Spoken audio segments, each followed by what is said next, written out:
이번 시간에는 높임법 살펴봅니다. 우선 그 용어부터 넓게 높임의 표현. 그래 담을 수 있는 폭이 훨씬 넓어질 수 있겠죠.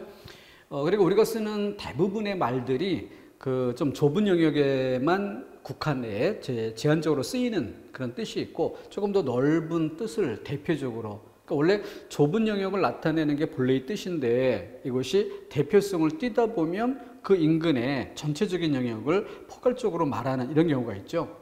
그래서 우리가 높임법이라는 말을 광의의 뜻으로 넓은 의미의 뜻으로 이렇게 쓸 때 이 높임의 표현 이런 정도의 뜻으로 사용할 수가 있겠고요. 그리고 그 범위 내에서 두 개 영역을 나눈다면은 여기는 문법적인 높임의 표현이 있고요. 문법적인 높임 그리고 어휘적인 높임이 있어요. 그랬을 때 좀 협의의 개념으로 이렇게 따진다면은 왼쪽의 경우를 높임법이라 부르는 것이고 오른쪽의 경우는 높임말이라 하는 것이죠. 이렇게 쓰는 건데 높임법이라는 이 말이 여기에만 쓰이지 않고 이 높임말까지를 포괄해서 전체를 다 망라하는 이런 뜻으로 사용하기도 하는 것입니다. 일단 그 재료면에서 문법적인 높임이 있고 어휘적인 높임이 있다는 것 생각해 두고 들어가야겠습니다. 자, 이게 높임법인데 그럼 어떤 것들이 있을까? 우선 그 필수 이론, 핵심 이론 부분에 높이는 대상, 높임의 방법 1, 2, 3 그래서 높임의 대상, 주체 높임, 객체 높임, 상대 높임이라는 것들이 있고 주어 자리 또는 목적어나 부사어 자리 그리고 청자 이거는 문장이 아니라 문장을 매개로 해서 이루어지는 대화의 장면에서 화자와 청자 이런 영역을 고려해야 하는 것이죠. 그렇게 해서 뭐 시를 사용하고 무엇이다 들이다 이런 어휘, 굳어진 말로 표현되는 것들이 있고 합쇼, 뭐 해요 이런 것들을 예로 들고 있는데 뒤에서도 보겠지만 합쇼 이런 표현들은 예스러운 예전 그런 표현들이기 때문에 오늘날 시의에 맞게 이거는 하십시오라고 바꿔 쓰고 있는 것이죠. 뭐 최근 기출문제에도 이렇게 용어를 다룬 그런 문제 뒤에 실려 있어요. 그래서 그런 것들이 그 기출문제 인용 지문에 이렇게 사용된 바 있고 하지만 역시 학교 문법에 초점을 두어 용어를 통일하는 것들이 좋겠고 또 요즘 쓰는 말에 가깝게 표현하는 것들이 아무래도 공부하기도 좀 더 부드럽지 않을까 하는 생각이 듭니다. 자, 이 부분을 좀 이렇게 보면 복잡하니까 좀 다르게 풀어보도록 하겠습니다. 자, 우선 이 박스 안에 것을 문장이라고 한다면 이야기 개념을 보세요. 문장보다 좀 더 넓은 개념으로 이야기. 그 이야기라고 할 때는 이 문장을 포함하는 것은 기본이고 그 문장을 매개로 해서 소통을 하는 화자와 청자 이 화자 청자가 만나는 시간, 공간 여기까지를 모두 포괄했을 때 그것을 이야기라고 하는 것입니다. 그래서 아주 오랜 옛날에 문법의 주된 대상은 문장을 대상으로 문법을 주로 다루었었어요. 그런데 이제 최근에는 좀 더 정확한 이해를 위해서 화자도 고려하고 청자도 고려하고 그리고 그 두 사람이 만나서 하는 대화의 배경들, 시간적 배경, 공간적 배경까지. 왜냐하면 똑같은 문장도 누가 말하느냐에 따라 그 의미가 달라지겠죠. 그래서 뭐 농담 삼아 이렇게 하는 말로 아무리 좋은 얘기도 누가 얘기하는가에 따라서 칭찬이 되기도 하고 위로가 되기도 하고 그런가 하면 욕이 되기도 하고 어떤 시간이나 장소를 배경에 두고 그 말을 썼느냐에 따라서 경우에 따라서는 반어적인 표현으로 이해되는 그런 경우도 생기겠죠.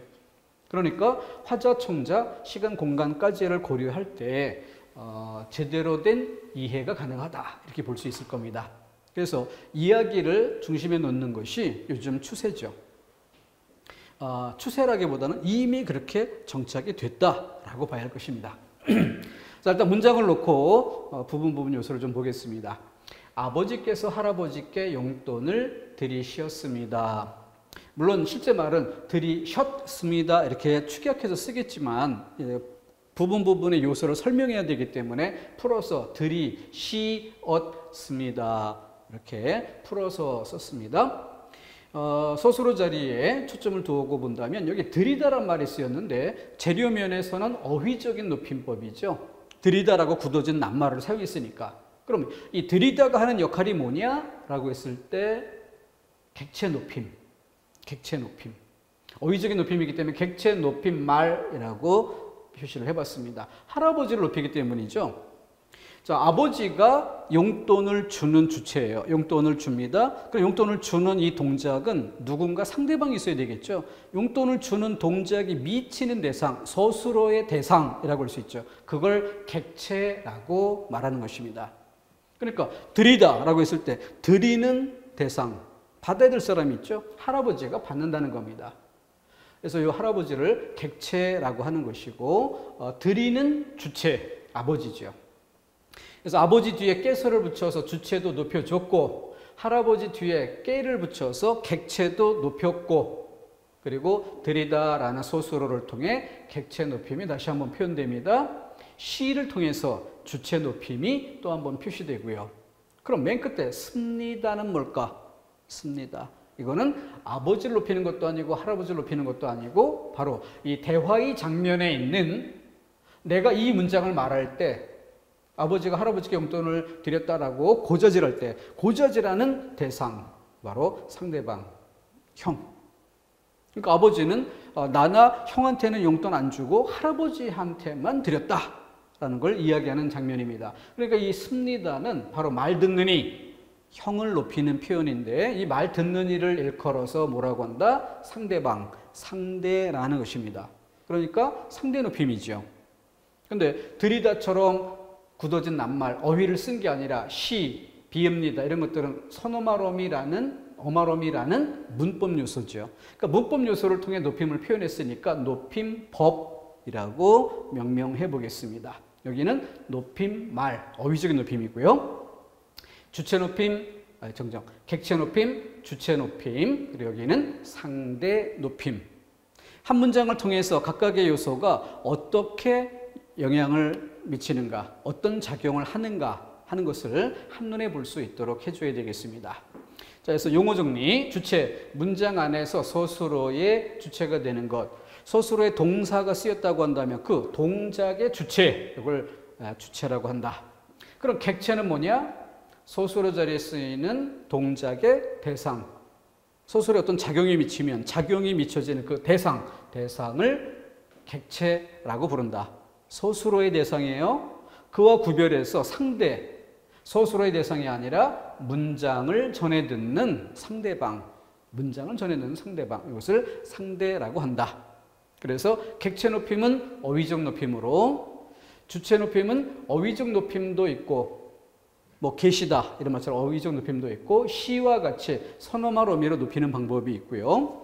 그다음 상대 높임, 상대방, 말 듣는 청자를 높이는 방법은 어말어미를 통해서 높인다. 이렇게 주체, 객체, 상대를 정리한 다음 바꿔봐야죠. 이문이 익숙해지도록. 그래서 내가 문장을 말하는 사람이 아니라 뭐 형이 말할 때, 아버지가 말할 때, 어머니가 말할 때, 할아버지가 말할 때 상황을 바꿔보는 거예요. 아니면 말 듣는 이를 바꿔보는 것도 필요할 수 있겠죠. 그러면은 나는 되게 이제 생략하고 말하는 주체는 생략하고 상대방을 이야기한다면 지금 이 경우에는 뭐예요? 형님 이렇게 부르는 말로 출발하면 되겠죠. 형님, 아버지께서 할아버지께 용돈을 드리셨습니다. 근데 형님이라고 말하지 않고 막내 동생아,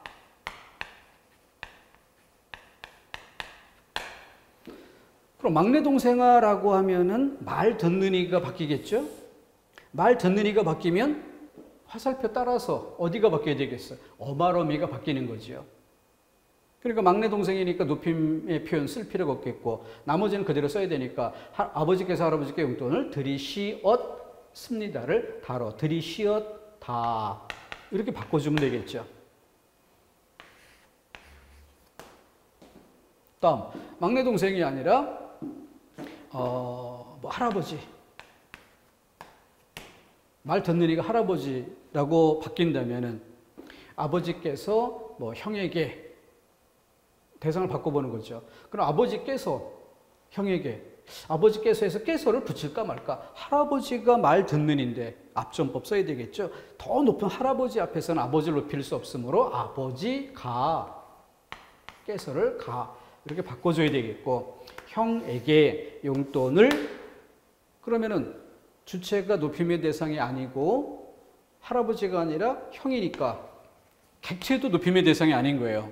그럼 뭘 바꿔야 될까? 드리다를 주다로 바꿔줘야 되겠고, 주체인 아버지도 높일 수 없는 게 원칙이니까 시를 뺄 수도 있는데, 또 우리 입법에 자녀 교육이라는 여건 이런 것들을 고려해서 시를 넣는 것을 허용합니다.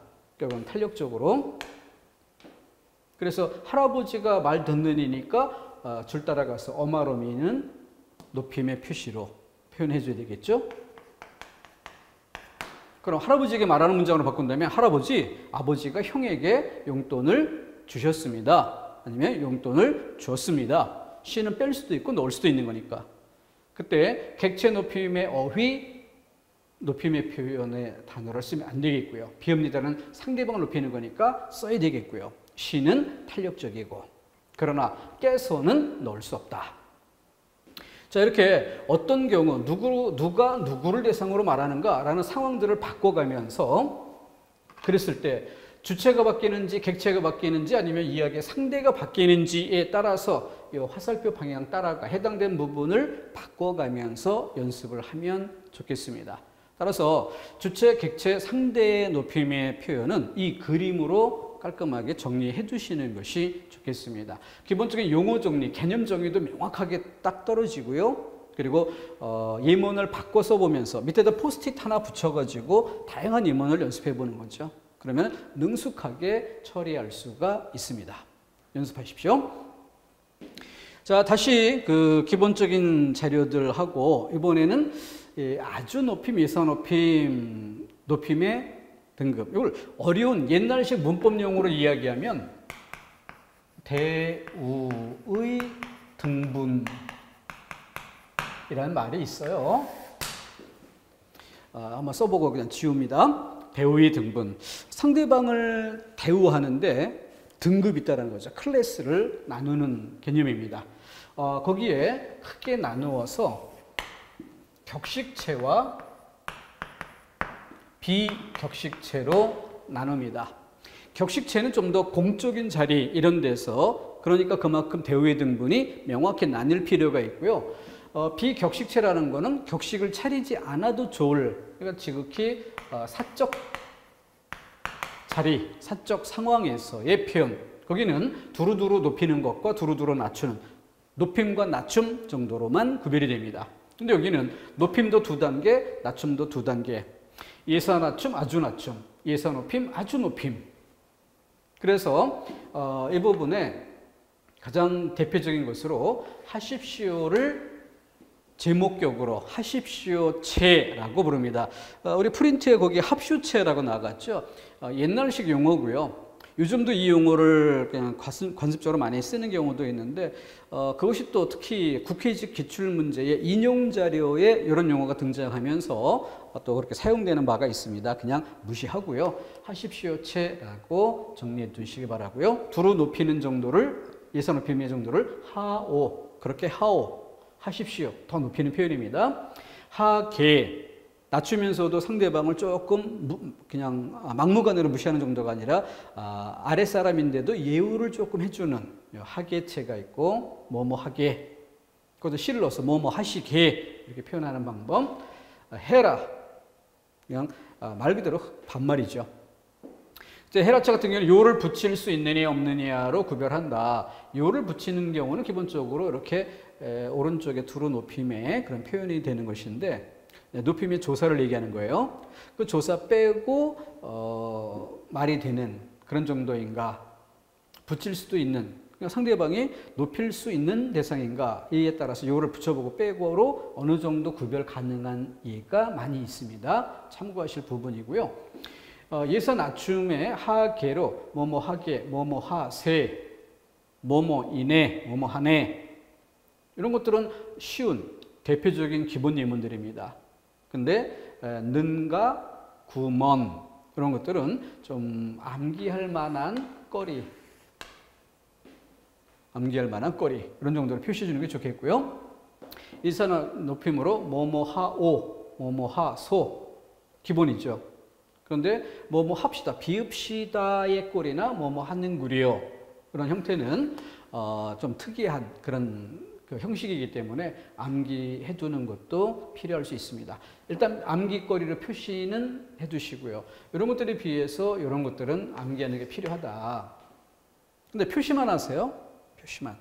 그리고 이걸 진짜 암기를 해야 되느냐? 이 문제는 내가 공부할 목표가 몇 점 선인가에 따라서 구별이 됩니다. 이런 것들은 대체로 최고 난도의 노인인 그런 정도가 됐을 때 다룰 만한 대상입니다. 따라서 국가직 9급으로 얘기하면 95점에서 100점 사이 정도의 이런 것들이 다뤄질 수 있다라고 가능성을 가늠해 볼 수 있는데, 내가 이미 90점대를 안정적으로 구축한 이런 사람이라면 암기를 좀 고려할 필요가 있겠죠. 근데 아직 80점대에 있다, 이런 정도의 상황이라면 이런 건 손대지 않는 게 좋습니다. 왜냐하면 나머지 부분을 좀 더 충분히 공부하는 걸 우선하고 안정적으로 90점대 넘어간다면 그때 관심에 둘 필요가 있어요. 무작정 뭐 공부할 대상이 된다고 해서 이렇게 먼저 정리하는 건 좋지 않습니다. 왜냐하면 이런 것들이 시험 문제로 다뤄질 확률 자체가 매우 낮기 때문입니다. 확률 낮은 곳에 시간을 할애한다는 건 낭비가 될 수 있다는 거죠. 기본 점수 끌어올리는 것이 더 우선된 일이다라는 것 놓쳐서는 안 될 것입니다. 그런 정도에서 다시 책자로 돌아가서 예제 한번 볼게요.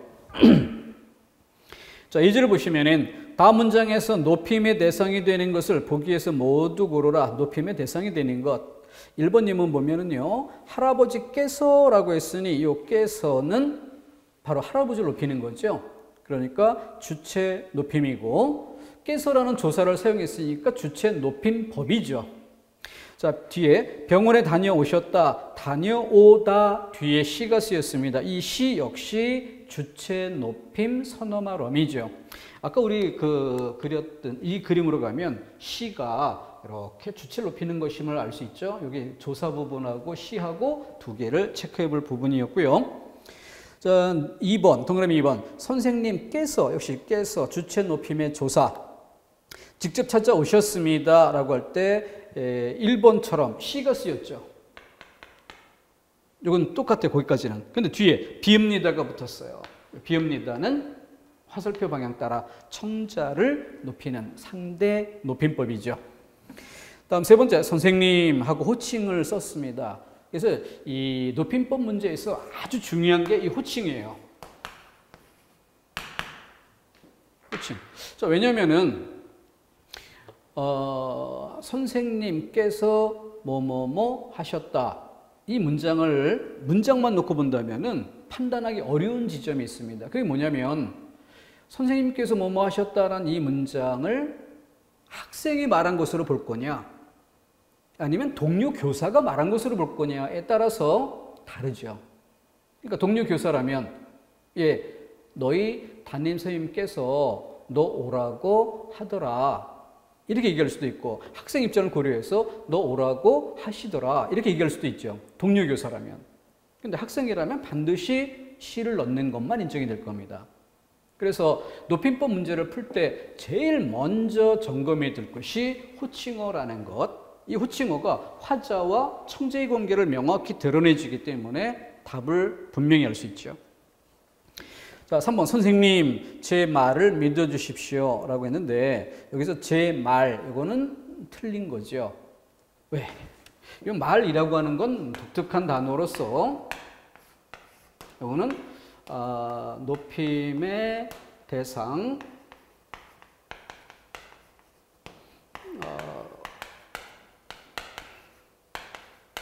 구별이 되겠죠. 그래서 이건 되게 한 문장 속에 넣어서 예문을 연습하는 게 가장 좋습니다. 아버지 그렇게 말씀하시지만 마시고, 그렇게 말씀하시지만 마시고, 제 말씀도 좀 들어주십시오. 이렇게 한 문장 속에 말씀이란 단어를 2번 써봅니다. 아버지 그렇게 말씀하시지만 마시고 라고 할 때는 말씀이 뭐예요? 아버지에 대해 쓴 겁니다. 그래서 높임말이 되는 거예요. 높임말. 근데 제 말씀도 좀 들어주십시오. 이때는 나에 대해 쓴 거죠. 이때 말씀은 낮춤의 표현인 것입니다. 똑같은 단어 말씀이 높임을 표시할 때가 있고 낮춤을 표시할 때가 있어요. 근데 여기 제 말, 이건 높임도 낮춤도 아닌 상태가 된 거죠. 근데 상대가 선생님이라고 한다면 나를 낮춰 말하는 게 필요하지 않을까. 그래서 말보다는 말씀이라고 써야 옳겠습니다. 자, 뒷부분에 가면 믿어주십시오라고 할 때 믿어주다에 비읍시오가 쓰였어요. 비읍시오. 그러면 이것은 바로 상대방, 이야기의 상대방을 높이는 방법이죠. 그렇게. 그래서 여기 말을 말씀으로 바꾸면서 말씀을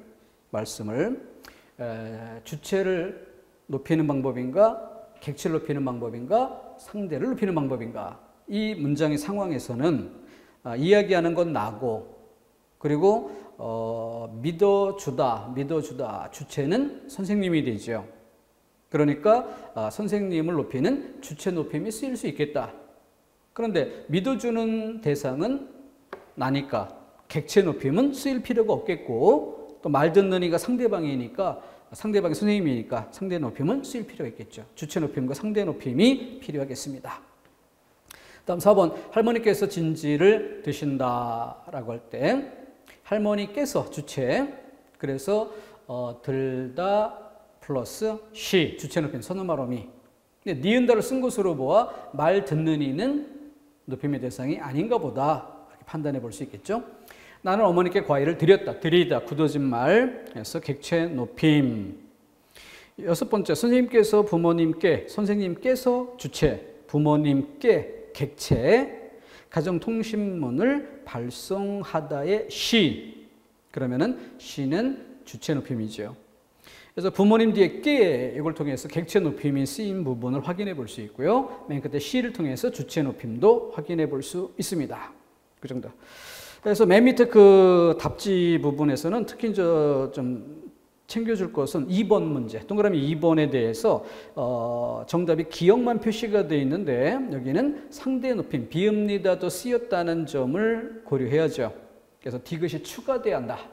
추가, 그거 표시해 두도록 하십시오. 동그라미 2번은 주체 높임만이 아니라 상대 높임도 쓰인 문장이다.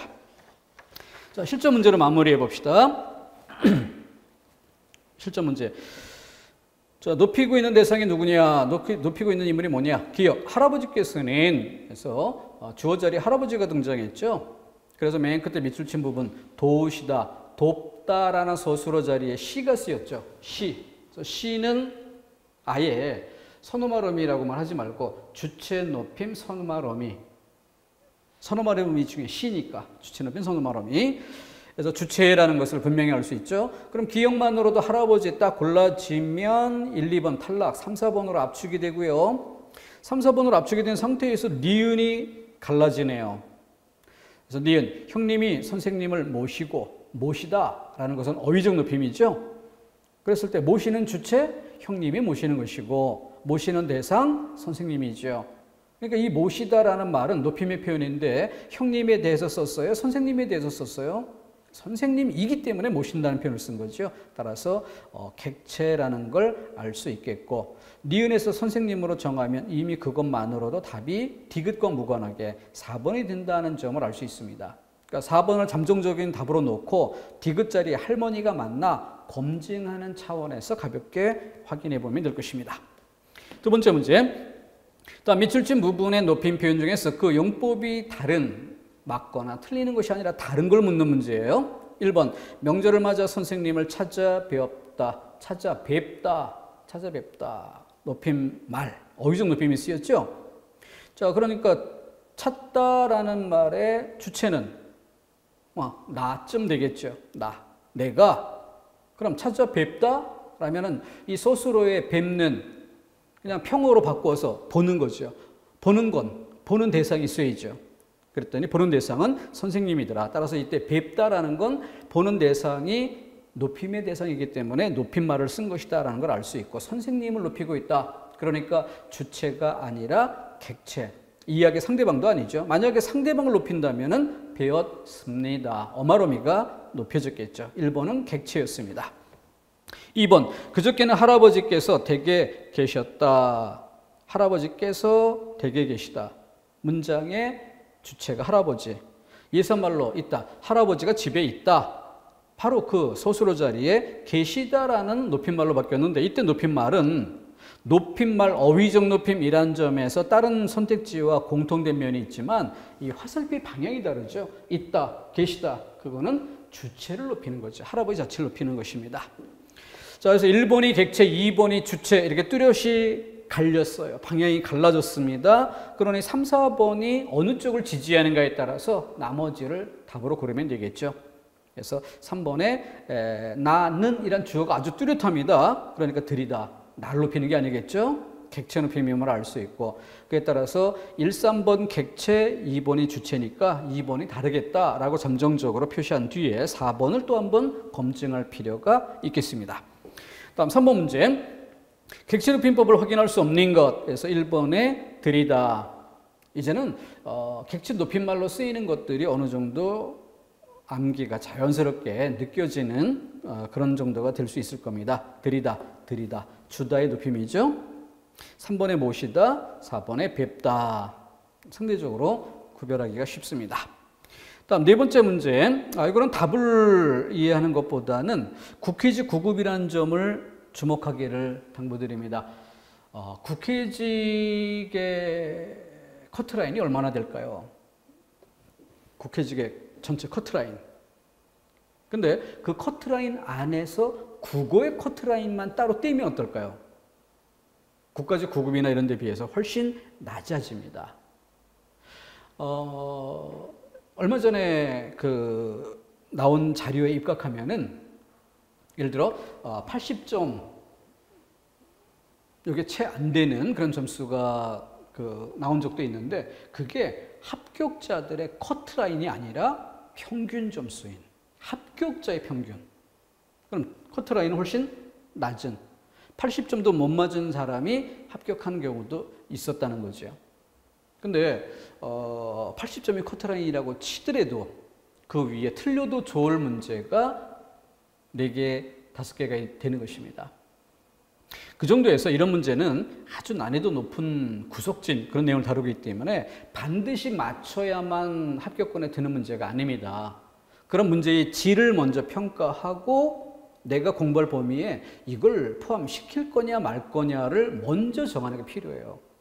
뭔가 나왔다고 해서 기출문제라고 해서 무조건 공부하는 이것은 좋은 방법이 아니다라고 저는 생각을 합니다.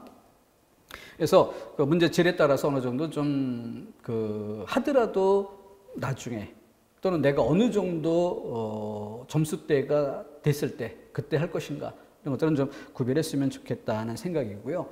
지문도 별로 이렇게 좋은 지문이 아닌 걸 끌어들였습니다. 아까 말씀드렸던 것처럼 지금 밑줄친 기역에서 미음까지가 있는데 미음 뒤에 보면 합쇼체라는 말이 나오죠. 대단히 오래된 지문이라는 걸 알 수 있습니다. 합쇼체. 지금은 하십쇼체라고 바뀐 지가 벌써 수십 년이라고 하기는 어렵지만은 적어도 10수년 지난 일입니다.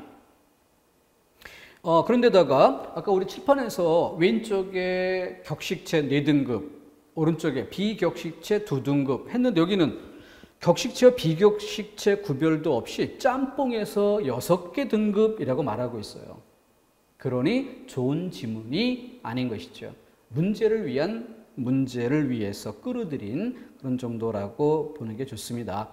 반드시 정리를 끝내야 하는 그런 핵심적인 지문은 아닌 거죠. 자, 거기서 비교적 쉽게 구별할 수 있는 1, 2, 3번 답지 이런 것들에 비해서 4, 5번 반갑구려에서 구려가 쓰인 부분과 5번에 가시지요라고 할 때 시지요. 여기 앞에 아저씨라는 호칭이 있어서 이것 때문에 이 정도면은 합시효체가 돼야 되지 않을까, 옛날식 용어로 합시효체가 돼야 되지 않을까라고 짐작해 볼 수 있지만 실제 예문에 쓰인 것으로 확인하는 것은 간단치 않은, 왜냐하면 구속진 예가 쓰였기 때문이죠. 그래서 기본 학습 범위를 벗어난 걸 내용으로 삼은 그런 내용으로 1, 2, 3번은 쉽게 구별 가능한 영역이지만 4, 5번 정도는 조금 암기가 필요한 이런 영역을 다루고 있다. 이때 해결 방법은 바로 어려운 지문인 만큼 4번에는 김형이라는 호칭어가 사용되고 있고 5번에는 아저씨라고 쓰이고 있죠. 이 차이로부터 뒤에 것을 판단하는 것이 가능합니다. 왜냐하면 이 질문이 맞는 것과 틀린 것을 구별하라 라는 질문이 아니죠. 맞는 것을 고르고 틀린 것을 고르는 이런 문제가 아니기 때문에 밑줄친 부분에 예가 적당한가를, 짝짓기가 제대로 이루어졌는가를 이렇게 묻고 있어요. 따라서 예문 자체는 오류가 없다. 예문 자체는 오류가 없다. 이런 전제하에서 들어가야죠. 그러면 김형 아저씨라는 호칭어를 통해서 짐작 가능한 영역이 됩니다. 그러면 직접 어미를 암기하지 않는 이런 선에서 호칭어로 그 상황을 구별하는 정도로 보면 이 문제 난이도는 뚝 떨어져요. 근데 그 예문 어미 그 자체에 초점을 두고 매달렸을 때 대단히 어려운 문제가 돼버립니다. 그래서 암기보다는 기본 원리에 충실한 것이 진정한 학습이 아닐까 하는 점을 다시 한번 좀 강조드리고요. 그리고 암기 차원으로 들어간다면 이것은 90점대 이상 위치에서 공부할 대상으로 표시하고 일단 미뤄두는 것이 좋겠다라고 권해드립니다. 다음 마지막 문제. 어느 이절에 어긋난에서 기억에 기다리실게요. 요즘 뭐뭐 하실게요 이런 표현들 많이 쓰이죠. 그런 만큼 또 시험 문제에서도 이런 것들을 예문으로 써서 간호사가 환자에게 누우실게요 이런 식의 예문들로 출제한다든가 그런 것들로 확인된 바 있죠. 니은의 앞전법에 관련된 것으로 사장님, 김 과장님께서 오셨습니다 라고 할 때 괄호 평사원이 라고 했습니다. 근데 여기서는 좀 주의할 점이 군대라든가 아니면 가정에서라든가 아니면 또 학교 같은 경우에는 선생님과 학생의 관계 이런 정도에서 필요한 것입니다. 이런 정도에서는 좀 앞존법이, 앞이라는 건 누른다는 뜻이에요. 존이라는 건 띄운다는 뜻이죠. 앞존법. 그래서 제2인자를 낮춰서 제1인자를 높이는 방법. 그러니까 2인자를 낮춘다는 게 중요한 거죠. 그게 앞존법인데 여기 학교 같은 경우도 그래서 교사와 학생의 관계라고 했었죠. 근데 같은 동료 교사들 이렇게 놓고 본다면 뭐가 돼? 학교는 일반 직장 생활과 같아집니다. 예를 들어서 평교사들이 교장 선생님이나 교감 선생님들을 직접 호칭할 때는 다르겠지만 제3자와 말할 때 언급하여 일컫는 지칭으로 쓸 때 이때는 교장 선생님, 교감 선생님 이런 말 잘 안 씁니다. 예를 들어서 A 교사가 인근의 다른 학교 교사 B와 대화를 나눈다. 그러면서 자기네 학교의 교장 선생님, 교감 선생님을 언급하여 말한다 라고 할 때 교장 선생님이라고 말하는 게 아니라 관리자라고 표현을 더 많이 써요. 관리자분들 이런 식으로. 그럴 정도로 교사 사이에서는 하나의 직장 생활입니다. 그렇기 때문에 교장 선생님과 평교사의 관계 어떨까요? 사회생활에서는 동등한 것을 기본으로 한다. 앞전법을 쓰지 않는다. 서로 상호 존중의 원칙이 적용되는 것입니다. 실제로 교장 선생님이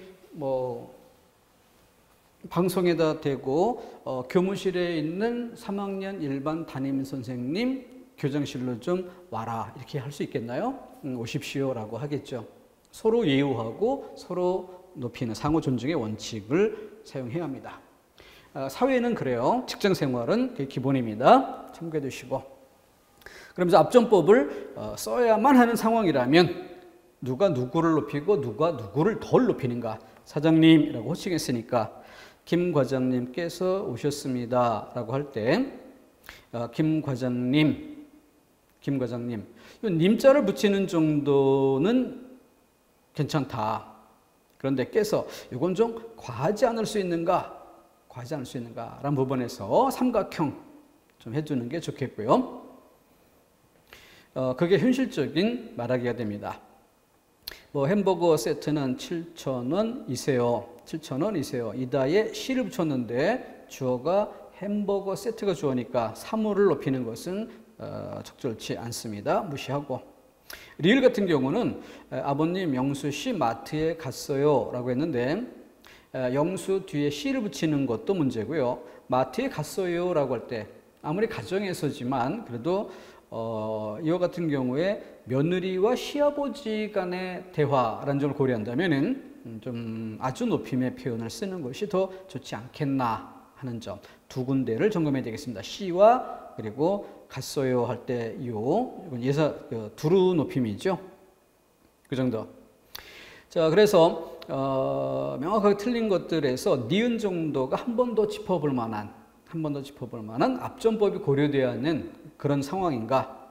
그러나 위계는 분명하지만 사회, 직장 생활의 기본은 앞전법을 쓰지 않는 것이 원칙이다라는 점을 덧붙여서 마무리하시면 좋겠습니다. 이 정도에서 높임법 정리를 해봤는데요.